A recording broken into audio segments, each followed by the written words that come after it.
اب اس کے back ground story کے لیے تھوڑا سا ہم سمجھتے ہیں یہ یاجوج ماجوج ہیں کیا بیسیکلی. اس سے انشاءاللہ اور کلیئر ہوگا کہ یاجوج اور ماجوج جو ہے بیسیکلی کوئی ڈفرینٹ اسپیشی نہیں، انسان ہی. حضرت نوح علیہ السلام جو کہ ہمارے سیکنڈ فادر ہیں، یعنی حضرت آدم علیہ السلام ہمارے ریئل فادر، اور ان کے بعد ہمیں پتہ ہے ساری اسپیشیز اللہ تعالیٰ نے تباہ کر دی. حضرت نوح علیہ السلام کوئی زیادہ انبیاء کے بعد نہیں آئے تھے، لمیٹڈ انبیاء آئے اور ان کے بعد حضرت نوح علیہ السلام آئے. یعنی اتنی کرپشن پھیلا دی دنیا نے، انسانوں نے، کہ اللہ تعالیٰ نے حکم دیا پھر حضرت نوح علیہ السلام کو ایک کشتی بناؤ اور اس کشتی کے اندر ساری اسپیشیز کو رکھو، اور پھر اللہ تعالیٰ نے وہ سیلاب کا واقعہ ہوا.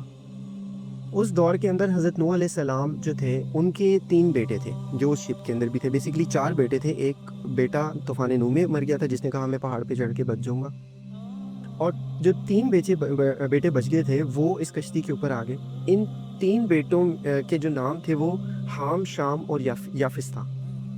حام جو ہے بیسیکلی ان کی لینیج جب ہم اسٹڈی کرتے ہیں، اب ہمیں پتہ ہے کہ ان کے علاوہ کوئی بھی شخص جو ہے، کوئی بھی انسان ہے، اس کی لینیج نہیں آ سکتی، کوئی ڈیفرنٹ بندہ نہیں آ سکتا.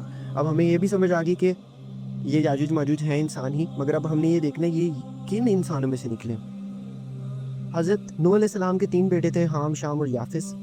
حام جو تھا اس کے بیٹے بلیکس ہیں، افریکنز ہو گئے اور جتنے بھی آپ کو بلیکس نظر آتے ہیں، ٹھیک ہے. شام جو ہے، شام کے بیٹے تھے، بچے تھے براؤنز جتنے بھی ہیں. یہ ببلیکل ٹیکسٹ نریشنز بھی بتاتی ہیں اور ہمیں ہسٹری بھی بتاتی ہیں کہ براؤنز، جتنی بھی براؤن سکن ٹون کے لوگ جتنے بھی ہیں، جتنے بھی یہ دنیا کے اندر رہے یا ہیں، وہ سارے کے سارے شام کی اولاد میں سے ہیں. اور یافس جو تھا نا، اس کی اولاد جو تھی وہ وائٹ سکن ٹون کی تھی. اب یہ وائٹ، یہ کلر جو ریس تھی، اس کی ڈفرینسیشن کیوں اتنی امپورٹنس ہے یہ میں آگے آپ کو بتاؤں گا. اب یہ 3 جو تھے بیٹے، جو شام تھا ان میں عربز سارے، یہودی، عربی سارے کے سارے جتنی بھی بنی اسرائیل کی اولادیں اور سب تھے، یہ سارے تھے. بلیکس آپ کو پتہ ہے افریکنز وہ بالکل ہی آئسولیٹڈ رہے، اور جو وائٹ سکن ٹونز تھے یہ الگ رہے. میجورٹی جو انبیاء آتے رہے وہ جیوز اور مسلمز اور کرسچنز کے اوپر آتے رہے، یعنی ان براؤن سکن ٹونز کے اوپر آتے رہے. ویسے تو اللہ تعالیٰ نے قرآن پاک میں بتایا کہ ہم نے ہر قوم کے اوپر اپنے نبی بھیجے، مگر ان کے اوپر اسپیسیفکلی کیونکہ یہ مڈل ایسٹ کا خطہ تھا، ادھر سب سے زیادہ انبیاء آئے.